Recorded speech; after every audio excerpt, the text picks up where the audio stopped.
Finally tonight, dealing with the emotional trauma of combat. Susan Dentzer of our health unit is the reporter. The unit's a partnership with the Henry J. Kaiser Family Foundation. I've been 18 ever since I've been in Vietnam, and I've been 18 ever since then. I've been fighting a war every day. Jim Kirchmar, age 57, served in Vietnam as a Marine 37 years ago. He's one of roughly 1 million Vietnam veterans thought to have experienced post-traumatic stress disorder, or PTSD. For years, Kirchmar has battled PTSD's classic symptoms, including flashbacks to the horrors of war. You can be driving down the road and your wife will say, "Where are you at? You know, where do you go, you know? You know how fast you're going?" You know, I'll say, "Well, I'm here, you know." But you don't tell her, "Hey, I just got ambushed," or "They just dropped bombs on me," or something. Now, with troops coming home from Iraq, there are concerns that as many as thousands may be similarly affected. Pentagon officials say that at least 21 troops have committed suicide since the war began last March. That's despite the fact that teams of mental health professionals have been working with troops in Iraq to help them cope with the stress of combat. Back in the U.S., more than 3,500 veterans of both the Afghanistan and Iraq conflicts have already undergone counseling. They've been seen at a network of Veterans Administration centers across the country. The VA's Alfonso Batres, a clinical psychologist and Vietnam Army veteran, heads that Vet Center program. We're quite concerned about National Guard and Reserve soldiers, the different proportion in this war.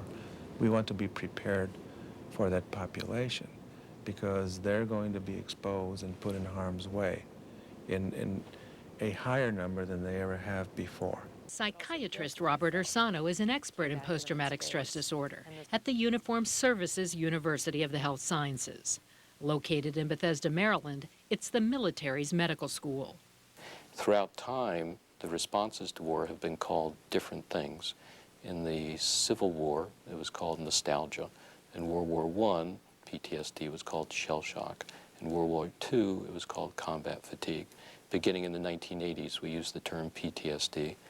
Ursano says PTSD is an event-related disorder brought on by traumas ranging from rape to serious motor vehicle accidents.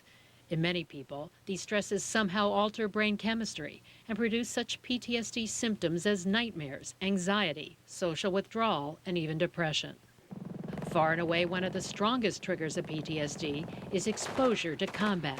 From World War II, POWs, prisoners of war, have been shown to have as high as 50% of them having PTSD that might persist for decades and decades. After the Vietnam era, perhaps 35–38% of individuals experienced PTSD, of those who experienced combat exposure. There have been no large-scale studies of the first Gulf War, but based on the studies that have been done, the rates of PTSD were somewhere between perhaps 7 and 12%. As long as there's been combat stress, there's also been a stigma about it in much of the military. Troops who've returned from Iraq with psychological problems were reluctant to speak with us on camera. So to learn more firsthand about combat veterans and PTSD, we came here to a Veterans Counseling Center in Morgantown, West Virginia. It's one of 206 community walk-in centers across the country. Johnny Bragg, a Vietnam vet and trained counselor, directs the center. There is no eraser. Nobody goes to war and comes back the same, ever. It helps when there's people that can relate to them, which are other veterans. Much of the work of the vet centers is simply to get veterans to start talking, often after years when they perceived nobody cared. I was scared to come down here because of what neighbors would say and stuff. At Morgantown, Bragg and other counselors lead regular combat rap groups among vets from 4 wars, including the Korean War and the 1990 Operation Desert Storm. Clyde Judy, now 82, was an Air Force pilot in World War II. He's still plagued by memories of what happened when the engines failed on a plane he piloted off the coast of Yugoslavia. I glided my plane in to about 6,000 feet, gave the order to bail out.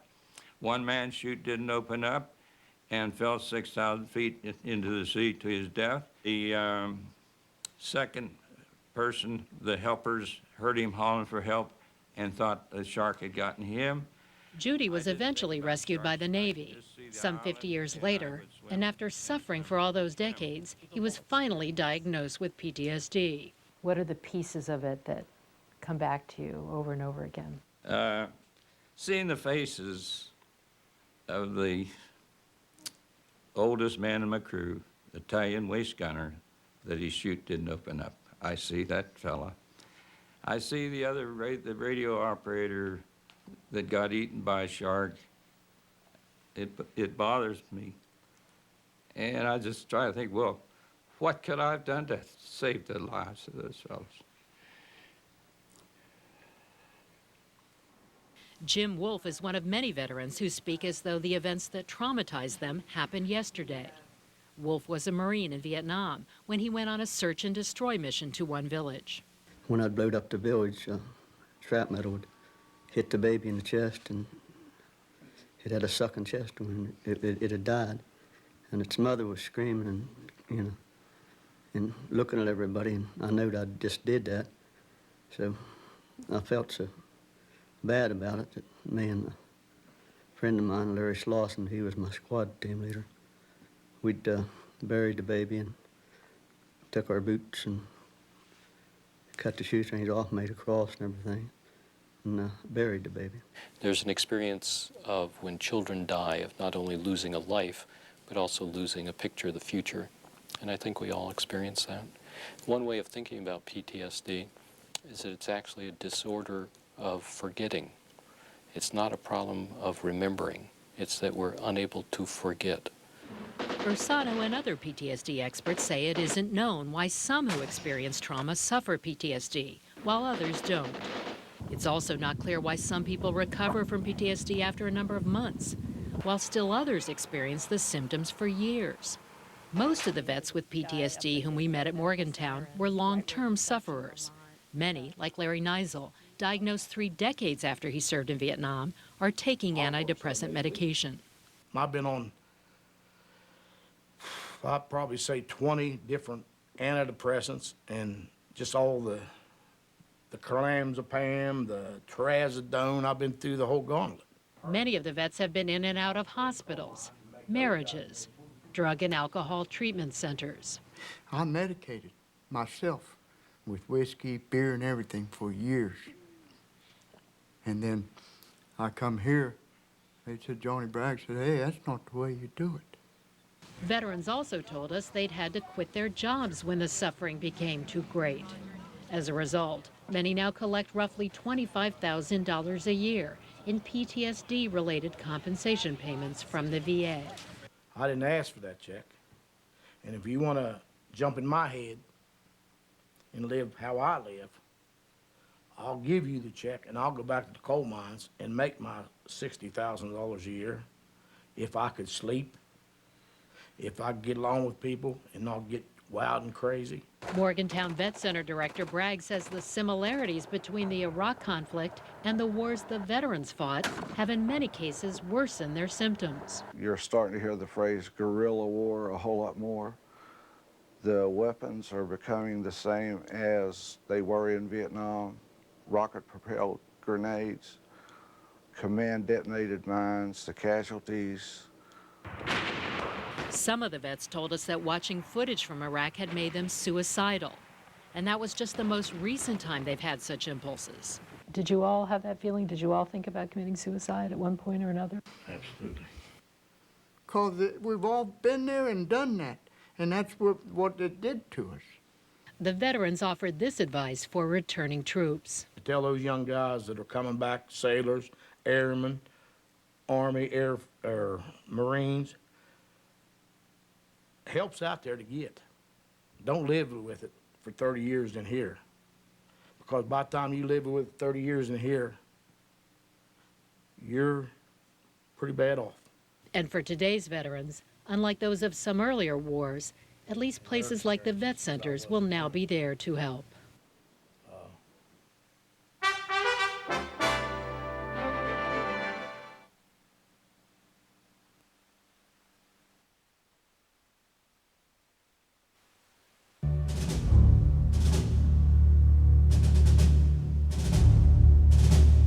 support them 100%. I believe they're doing a good job and wishing them the best of luck.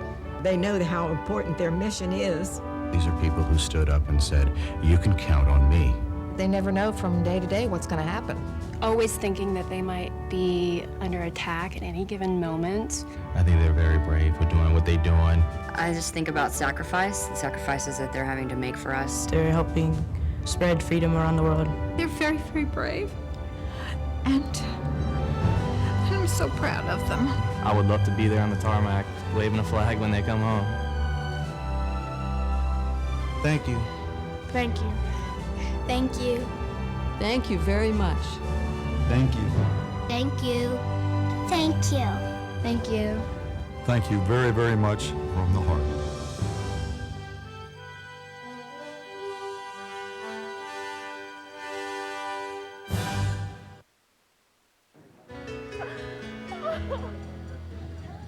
The Departments of Defense and Veterans Affairs are working together to make your transition back from service overseas as seamless as possible. The best thing about being back home is everything, of course, being with my wife, my 2 dogs, seeing my family. The hardest thing about being home is just the awkwardness of everything. A place that used to feel very comfortable and feel really normal now feels kind of strange, and it feels a little overwhelming. For most returning troops, readjustment back to life after deployment is just a matter of time. When you first come home, it's the honeymoon. Everything is great. 2 weeks later, something is not that great anymore. No matter what your branch of service, your demobilization point will offer family reintegration programs to make the reunion with your family a smooth one. There's going to be an adjustment time for soldiers and family members. But if things still don't seem to be falling in place, then we're going to give them some resources. We're going to give them some information in regards to where they can go out for outside help. Besides TRICARE, social workers, chaplains, and family support groups, there's also a confidential one-stop helpline. Many of you will be continuing your full-time service.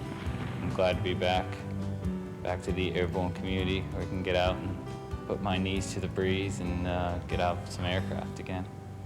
If you're in the Army, when you sign out at transition, they're gonna hand you copy number 4 of your DD-214. If you'll be going off active duty or leaving the military, the Department of Defense has transition programs to prepare you for your new life.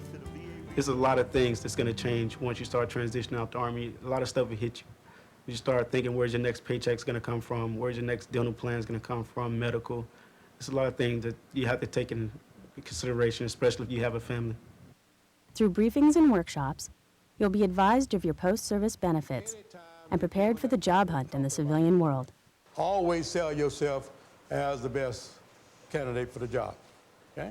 We want to make sure that the soldiers understand all of their benefits for the various programs that are available to them before they leave the service, and not once they get on the outside find out, well, no one told me about it. So we make sure they get that information first. VA has benefits for you, including home loan, education, insurance, and health care. Newly extended medical coverage for returning troops and their families is making the transition off of TRICARE easier. And at major demobilization points like Fort Bragg, VA has representatives on site to answer questions. Control Glover, VA counselor, how can I help you? And expedite any paperwork, such as disability claims. Some of the things that bother me, they weren't in my medical records. Can I still file for those? Or? Yes, you can. If something is bothering you and you want to claim it, file a disability claim for it, whether it's in your medical records or not. Okay. If you're planning to get out of the service, find out what you're entitled to. And we want to use this as an opportunity to show how much we appreciate all the great and wonderful things that you're doing and supporting and being a part of the military. And this is our way of saying thank you by making sure that we can help take care of you. Our primary mission is to provide counseling for combat veterans. I really found my place in life when I went to work with other combat veterans. It's like home. War changes people. And if you do start having problems, one of the places to come is to a vet center or the VA medical centers. I think it takes a while to come back and regain your normal life. You know, I didn't think that would be the case when I initially came back. I thought I'd just get right off the plane, go right back to it, and everything would be the way it was. It's not that way. It takes some time. It takes some time to readjust. Good to see you again. Thank you. Welcome back. Thanks. I'm a work study at the vet center. I want to continue with my master's work in social work, and one day I hope to work for the VA. I want to be a counselor to help the combat vets, just the same as I do right now. If I didn't have the GI Bill, I wouldn't be where I am today. The GI Bill, the benefits, it's tremendous help. I was starting to get stressed out. It was just binge drinking. I was nonstop. I wasn't sleeping. I wasn't eating. My mom noticed it. I mean, I told her I could take care of it. I could handle it. She could see a change in my attitude, my behavior, my moods. So she called up the vet center, had a volunteer tell me what I needed to do to get some help. As soon as I walked through the door, you give a nod, and it's I guess a guy thing or something. You know, everyone's here for one general purpose, to seek help for what they've been through. It's not like anybody's better or worse than anybody else. Craig, come in, sir. How you doing? My first appointment with Johnny Bragg was very uplifting. He explained to me what he'd been through. I felt very comfortable talking to him. How's it going at home now? Are you finding it easier to talk to her? She didn't let me down. She actually stood there for me. Coming out of the military, for me, was I didn't know my place in civilian life, civilian society. Take home and show to your mother? So the problems that I had, I tried to put them aside. But with everything that was happening, getting out of the military, finding a job, you can only put them aside for so long before they come back around. You know what I mean? Craig, you take care. All right. There's things that happen in war that you can only share with other veterans.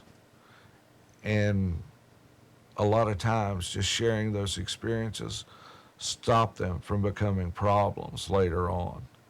If I had some advice to give for someone coming back now that is planning on getting out of the military or even family problems, get help, because the problems only get worse and they're going to double up if you try to put them aside.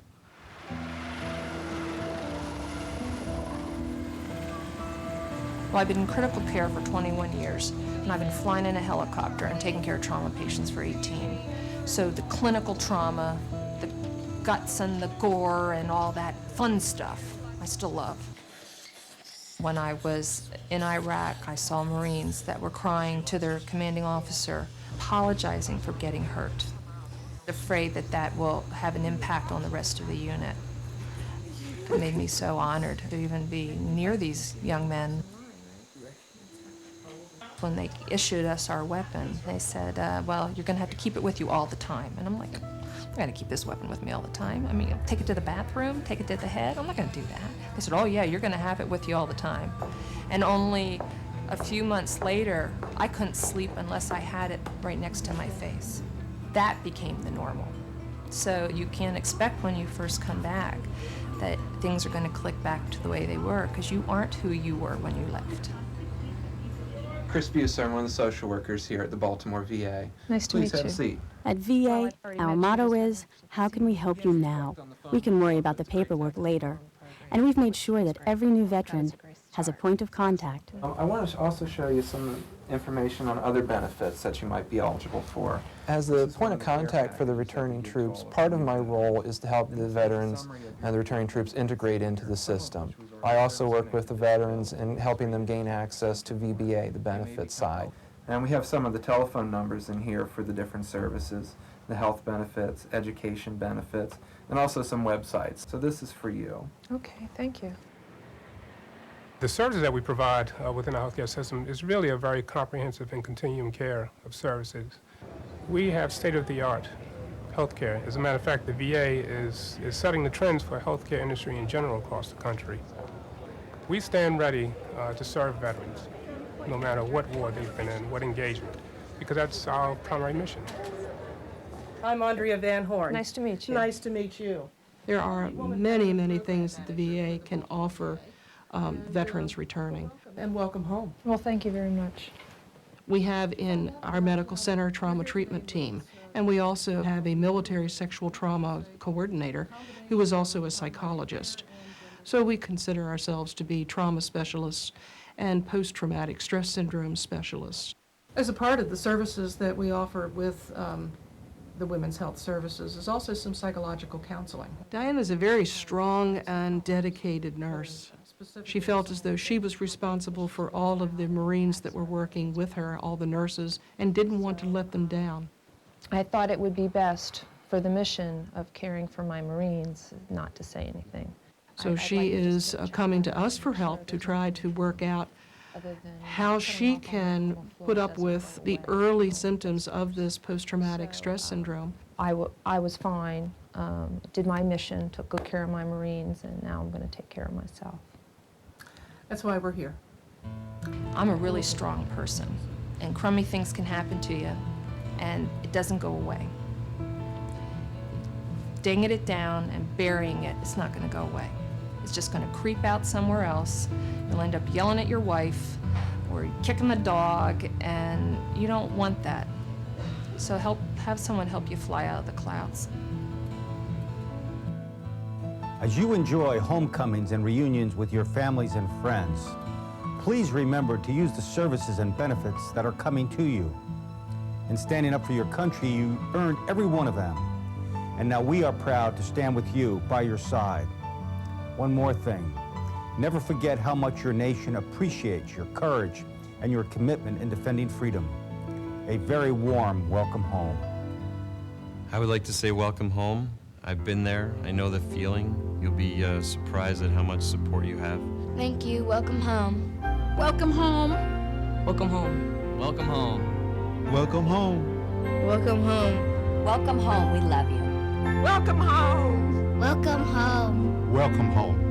Welcome home. Welcome home. Welcome home. Welcome home, everyone. Welcome home. Welcome home.